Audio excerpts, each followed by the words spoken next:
How do you improve the performance of your business? Being a program management consultant, trustee, and non executive director for different organizations and charities, I have learnt what it takes in order for you to improve performance. And look, there's no necessary silver bullet here, but there are at least three things that I can think of that are just fundamental. And of course, they're not just as simple as those three, they're broken down, but highlighting these things may help you in building your own business or at least improving another business as an entrepreneur. So here are the things I want to highlight to you first. The first thing is you need to think to yourself, well, before I even get into any of the three things, be clear about what your strategy is. If you don't have a clear strategy, okay, that is the unique approach that you're taking in order for you to produce value for a group of people, a community, stakeholders, or investors, then it's not going to work. And actually, strategy is developed in three ways. Number one, you have to analyze what it is that you're trying to do. What are you trying to do? Who are you trying to help? What does the market say? What clues are the market giving you in terms of your SWOT analysis or PESTLE analysis? All of that kind of stuff. Then you make some decisions and plannings based on that information, and then you can implement that strategy. That's the first thing I want to say. With no strategy and no idea of your plan, it's just not going to work. But let's dive into one of the first three things. So the first thing is cost reduction. This is key. You'll look at any sort of P&L or balance sheet, depending on whether you're looking at assets or things like OPEX, so operating expenditure, and revenue, so the money that comes in. And you'll start to see what generates you the most money, what doesn't generate you the most money. There are some clues in terms of what you want to do. Now, of course, based on your strategy and what you're trying to do, that will kind of sway the decision making you make in terms of how you want to make money. But the market may be showing you something else. So, for example, you may have product A, B, and C and service, let's say service one. You realize that product A is generating at least 60% of your revenue. You got product B that's generating anywhere between, let's say, 20% of your revenue. And for product C and service one, that's the remainder of the percentages. So it's minuscule. So really, product A is the one that's driving in the income. However, because you've got yourself spread thin over those three products and one service, actually it's taken up some time. So there's some investigation you can do. You can look to see if there is a lot of time, energy, and resource put into all of those different products and services. You can better understand what the marketing channels look like, all of that kind of stuff there to understand why this is working and how the others operate as well. So always look to see how much different products and services are drawing in money versus how much it costs, etc., etc.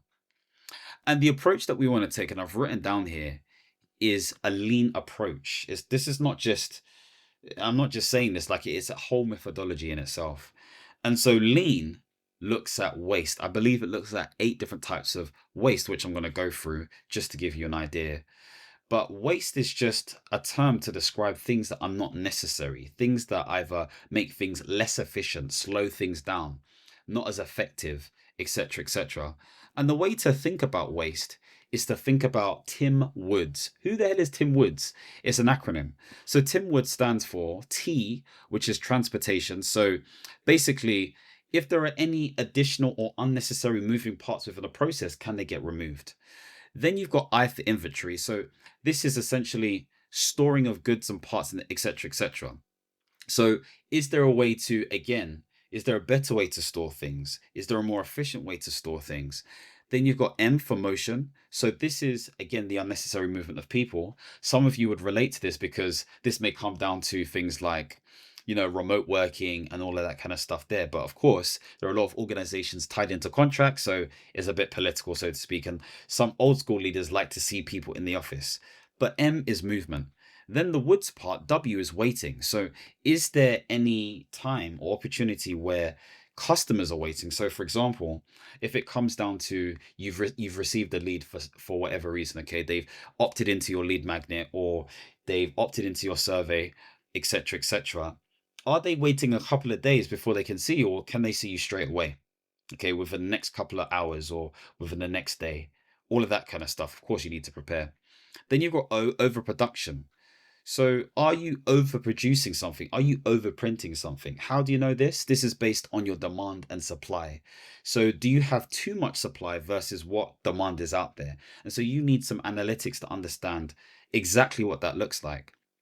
Then you've got overprocessing. So doing more work than is necessary. This can come down to computing power. I've worked in spaces where we've built platforms, etc. And because we've duplicated different workspaces, that takes up more computing power when it comes to the data processing, which costs more money. Okay. So you have to think about all of these different things. How do you design the platform in such a way, or how do you design the operations in such a way where you're not essentially eating into money unnecessarily? You have to be neat. Then there's defects. So do you know what the percentage is in terms of the amount of defects that are produced when you're producing your products? If it's a digital product, then maybe it's less about defects and more about customer satisfaction or feedback, etc., etc. But you should be able to understand what that percentage looks like. And then skills, the ones that are not utilized. So again, are people failing in knowledge? Are they failing in competencies? Are they failing in other sort of areas of things? And so maybe that could be leveraged utilizing AI and automation and agentic tools. Maybe there needs to be training sessions, which I'll come on to later on. But the point being made is that when it comes to cost reduction, if you have this lean approach using Tim Woods, then you could be even more effective. Okay. And so the way this works is when you identify these Tim Wood different waste elements, you can utilize improvement methodology to help you basically essentially do better. Now, I've utilized, and I've got some examples here, I've utilized three of these. So Kaizen being one of them, which is the philosophy of continuous improvement in short bursts. Then there's the Kanban approach, which is typical within the agile environment, which is a great way to manage workflows. So there is the to do column, there is the in progress column, and there is the completed column or done column. Okay, you may even have a backlog column that a scrum master may go through, etc., etc.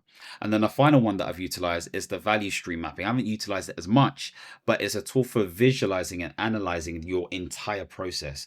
So I've done this, I think, 2 years ago when trying to understand what a good operating model looks like for this government department or public body, should we say.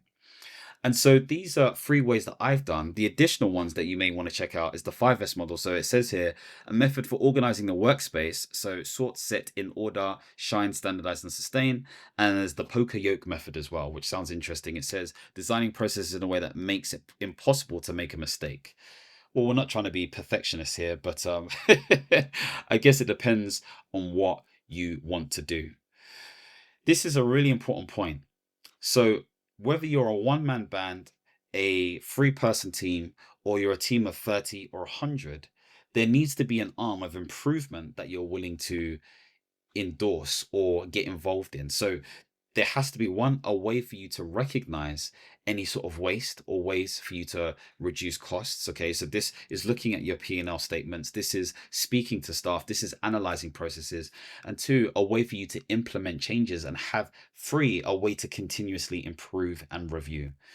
So that's really important stuff. So the first one is cost reduction. The second one is income generation. Now, the reason why I think this is really important is because there's only so much you can reduce when it comes to costs. You still need operating costs. You still need things to enable you to run. And so what I have recognized is that it's very important for you to understand what your market wants. Okay. Again, demand and supply. So when it comes to demand, you need to understand where demand is coming from. And do you need to do something to entice, generate, really create attraction for demand? Because it exists anyway, but sometimes a market or customers may not necessarily recognize that they need that thing. So this is where you need to understand that stuff. Now, demand may be not realized, but I would say identified based on a commissioner. So this is somebody who gives money to providers, organizations, companies to deliver works or services. This is what the UK is built on, and many West countries that don't have a lot of agriculture and production from raw materials, etc. So commissioners. The second thing may be from, again, market analysis. Maybe this is a Google Trends thing. Like I said, this is going to be a combination of SWOT analysis and PESTLE analysis. PESTLE being political, environmental, socio-economic, technological, legal, and environmental. I think I said environmental before, so it would be economic. One of the two, but you've heard the two E's. The point being made is assessing yourself against that stuff, or maybe using the ocean model or whatever model you want to use. I think there's Porter's 5 factors. There's so many different things you can use, but choose one, stick to one, and try to understand what the market looks like, at least anyway. But then 3, what I think is the most important thing is to be clear about what are the pains and what are the gains you could give to a specific person. Really understand them, their demographics, their psychographics, so how they think, how they behave, what their values are, what their ambitions are, where they spend their money, so their consumerist behavior. What did they do already? Answering these questions. And the way you get these answers is to sit down with these types of people and jot down in a structured way the information that they provide. You want to do this to as many people as possible. Some people may say, it's statistically significant if you start off with 10 to 30 people. Some may say 30 to 150, but you don't want to spend all your time doing this stuff. So choose a sizable number, okay, of real people who are invested in trying to solve this problem. You may be this person yourself, so you may have some insights yourself, but you want to test this against other people as well, and note this down in a structured way, because those insights are opportunities for you to experiment. So that's the first thing. Be very clear about what your customer wants. The second way of generating income, outside of, again, understand your market, is raising your prices. If you've got something that's working already, you can raise your prices. And so you can test this. How did you decide the price that you decided? There could be multiple ways you did it. You could have done it through what you've paid before. You could have done it based on competitors, so to speak. You could have got some ideas from ChatGPT. You could have done wet finger in the air. So you have to decide what you're willing to do. Are you doing a whole zero-sum game where you're trying to be the cheapest person, or are you doing it based on value? So these are things to bear in mind. In addition to that, I would also argue that the third thing to consider is, are there any opportunities to increase, well, not even increase, can you improve your marketing, so to speak? What do I mean by this? The generation of leads, the improvement of your conversion rate, the improvement of people who jump on calls or who actually buy products. So if you think about the whole cycle of sales or marketing, because they're intertwined in some way, of course, sales is about actually making a sale, so getting someone to exchange their money. Marketing is allowing them to go through a journey or process where they're ready to buy at some point.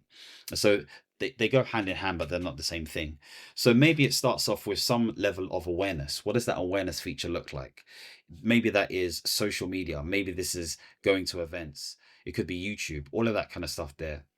And so there'll be things in that you need to tweak. Maybe it's your thumbnail title or topics. Maybe it's, how it's designed, the wording of it, all of that kind of stuff there. Then they'll watch the video. Does it need to be broken down a certain way? So again, there are measurements in that you can make improvements on. You move on to the next thing. Are people actually downloading the thing or filling out the form or whatever it may be? And so you'll get some numbers that you can analyze to see what people are wanting the most. So for me, for example, I know the majority of people download my CV template. That's what people like to download. And so there's a whole series of things that happen after that. So the next step is, they're a lead in your ecosystem. How do you invite an offer to them? How do you invite a conversation with them? Are there high conversions for that? And the final thing is sales. What do sales look like? So looking at that whole sort of operation enables you to increase your income. Of course, the final thing, which I don't advocate for, but it's something to consider if you've been in the game for a while, is, are there new markets, new technologies, new opportunities that you can capitalize on? Okay. Based on your current USP, does something need to tweak or change? So this is what I have in mind when it comes to income generation.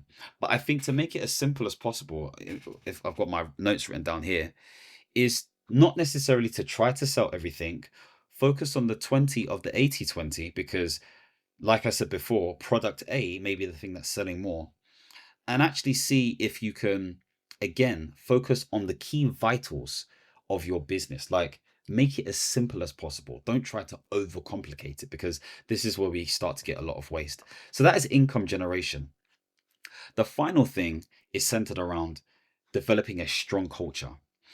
And for me, this is broken down into two or three things, but I'm going to use two here as an example. The first thing is leadership. So for me, leadership is defined as living by example.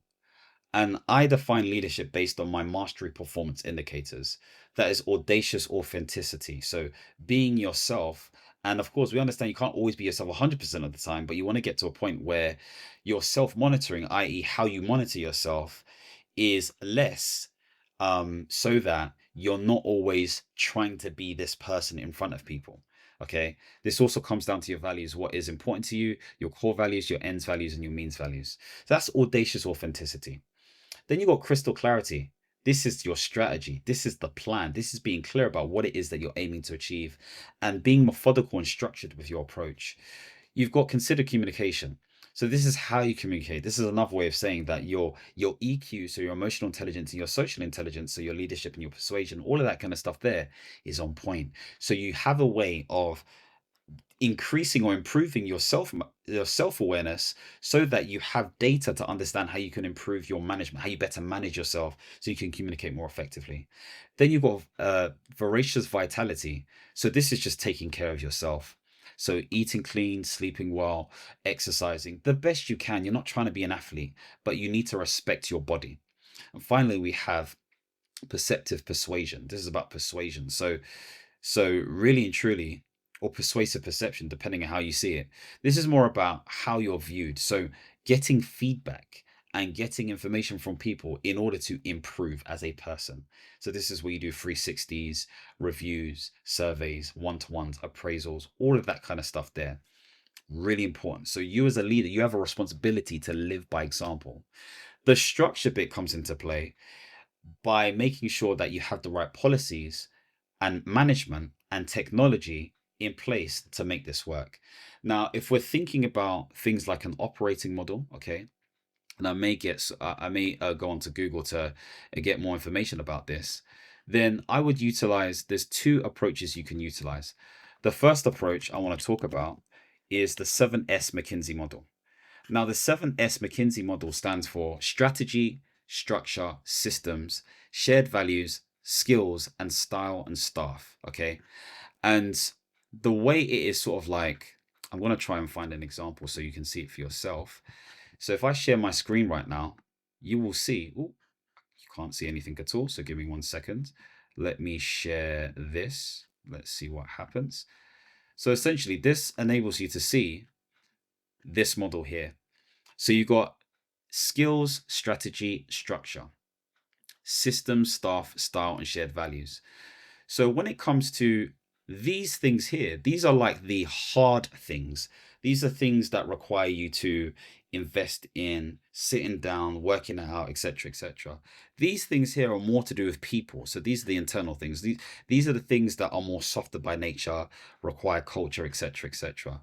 So if you understand how to improve these things, as an example, then you're winning. You're winning 100%. Another way to think of it is also something known as POTI, okay? POTI. And POTI stands for processes, organization, technology, and information. So if you can improve these things, it becomes key. So structure is about management, is about policies, is about technology, is about all of that stuff, like the stuff that you need to write down and make clear in order to affect behavior in some way, shape, or form. That's what we're trying to do. We're trying to affect behavior.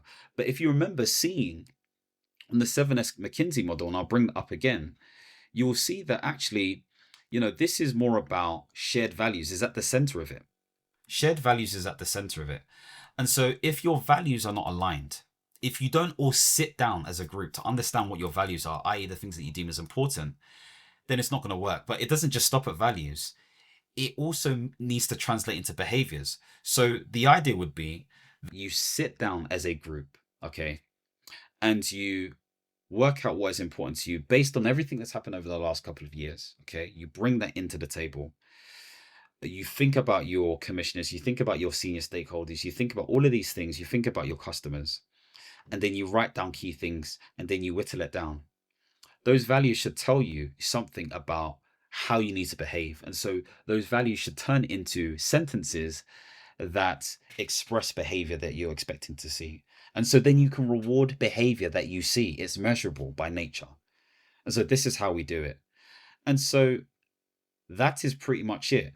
I mean, if you're somebody who's interested in developing a business plan, I've got a business plan template that you can download below. If you want to talk about this in more detail, then you can have a consultation with myself. We can have a discovery call.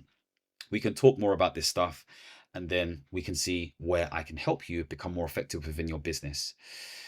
But again, if you want to see more videos centered around portfolio careers, independent consulting, and the whole alike, then make sure to like this video, subscribe to this channel, and hit the notification bell. And as always, my friends, understand, reach, and expand. Peace.